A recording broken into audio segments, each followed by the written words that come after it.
Oui, absolument. Qui moun qui pas connaît Tonton Joe? Il était adorable aussi, sa musique aussi. Oui, c'est un artiste guyanais. Ah oui, j'en ai entendu parler à la télé. Tonton Joe, oui, très bien. Non.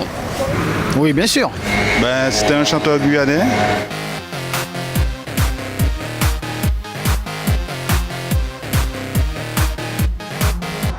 Connaissez-vous Joseph Mondésir, alias Tonton Joe? Il fut ce personnage sympathique qui arpentait les rues de Cayenne à vélo. Mais il est aussi cette voix qui imprègne à jamais nos mémoires. Nous n'avons pas attendu les hommages officiels afin de faire de lui un élément à part entière de notre patrimoine musical local. Tonton Joe, toute sauti chantait, rétait en nous tio. En nous chantel, en nous sangel, en nom, mais les pays. Grand mounion qu'a réfléchi,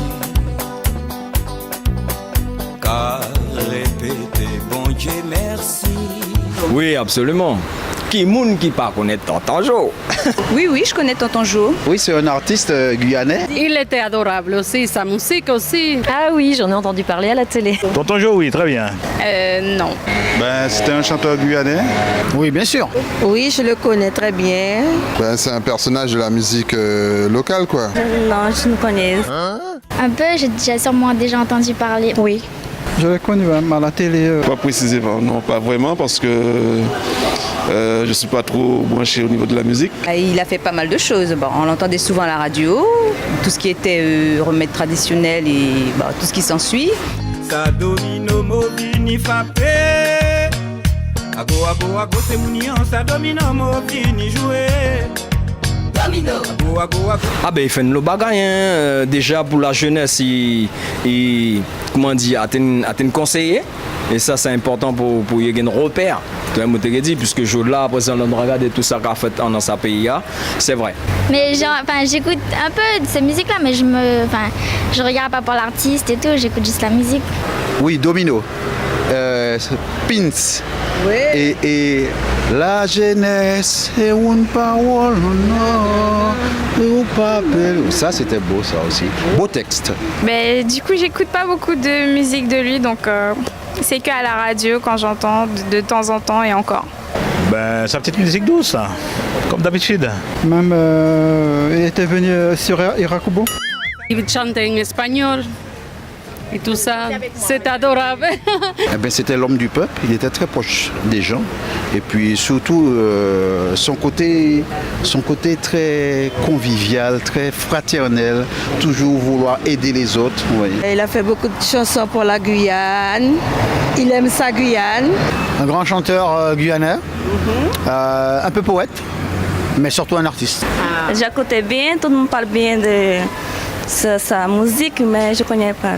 Mais je le voyais avec son vélo, surtout, il était proche. C'était quelqu'un d'assez proche, qu'on pouvait communiquer. J'ai entendu parler quand même. Il m'a dit que c'était un grand Guyanais et quelqu'un qui était vraiment professionnel au niveau de la musique. Je vais danser avec vous alors. Alors on y va. Wade Colombo, Wade Colombo, Wade Colombo. Côté Michel Small. Et puis c'était nu, que j'adorais beaucoup. Ago, c'est mounion, à domino, no vini jouer. Domino. Ago, c'est mounion, domino qui vient changer.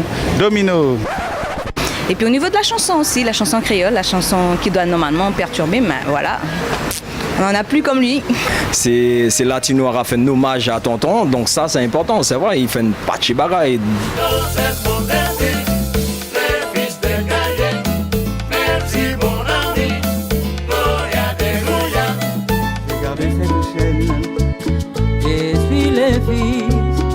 Esclavo negro.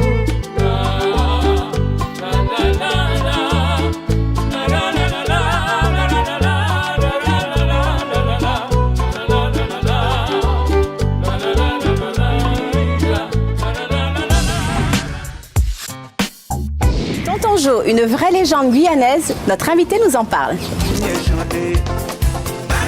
Il était content il parlait, il causait, que la famille, que les amis.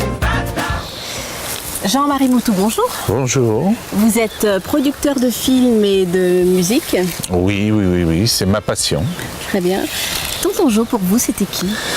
Eh bien écoute, moi quand je suis arrivé en Guyane en 77, en venant de Martinique, j'ai découvert les auteurs, compositeurs guyanais et je suis tombé littéralement sous le charme de ce chanteur qui avait une voix que j'ai trouvée magnifique et surtout son écriture. Il avait une écriture très très poétique et ses chansons je les ai trouvées magnifiques et je me suis dit ce monsieur a énormément de talent et durant 30 ans j'ai été un admirateur inconditionnel avec mon épouse de Tonton Jo. Et comment s'est passée la rencontre entre Tonton Jo et vous-même? Eh bien écoute, la rencontre c'est très spécial parce que j'ai eu cette chance extraordinaire d'être producteur d'un groupe de musiciens cubains. Et je leur ai dit un jour, vous êtes de grands artistes et moi maintenant je voudrais faire un mélange culturel. Je voudrais vous faire chanter un peu la Guyane à travers un auteur-compositeur qui s'appelle Joseph Mondésir. Et je les ai fait écouter. La première chanson que je leur ai fait écouter, c'était « Je suis le fils d'un esclave noir », qui était sur un vieux enregistrement de très mauvaise qualité que M. Géraud Higin, son manager, m'avait donné. Et à la première écoute, le grand Vicky Reyes, ce chanteur extraordinaire, il m'a dit « J'adhère immédiatement à cette chanson et nous allons l'adapter ». Alors le lendemain, sur ma terrasse, ici, là, nous avons bouclé cette adaptation. On en a fait un zouk chaloupé.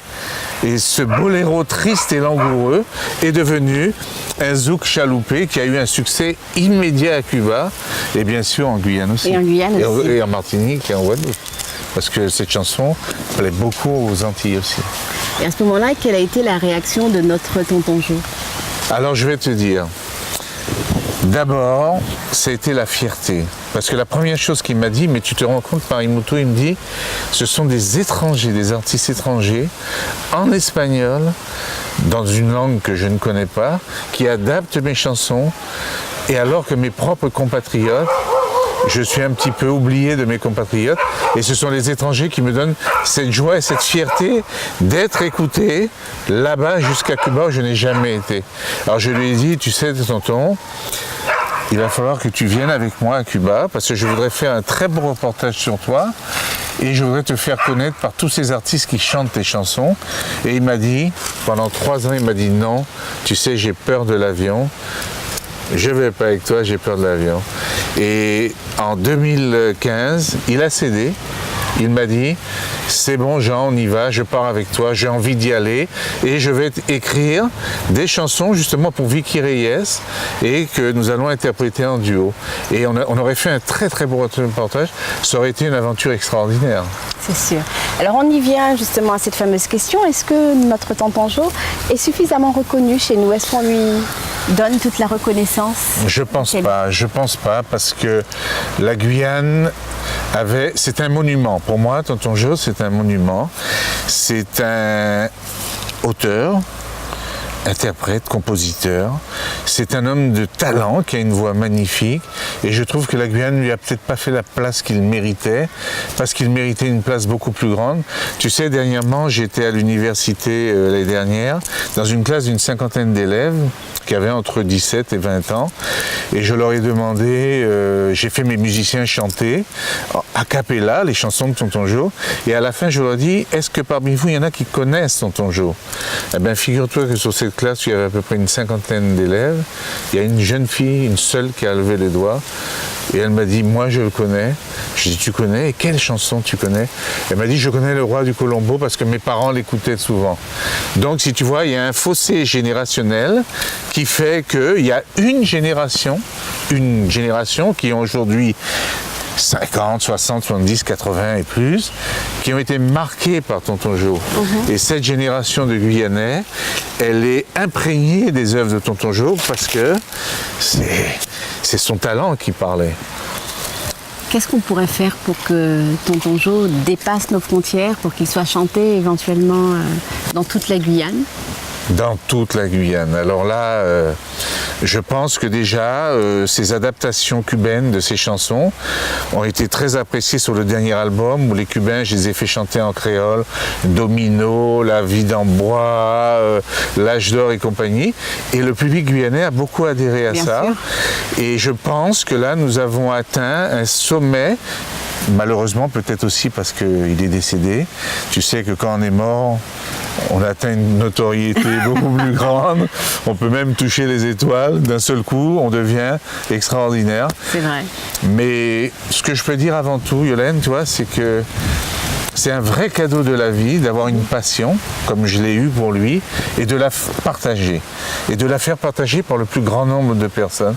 Ça, c'est un vrai cadeau de la vie, de faire plaisir, de se faire plaisir en faisant plaisir aux autres. Eh bien, merci de nous faire partager autant de passion et d'émotion. Merci. Merci beaucoup.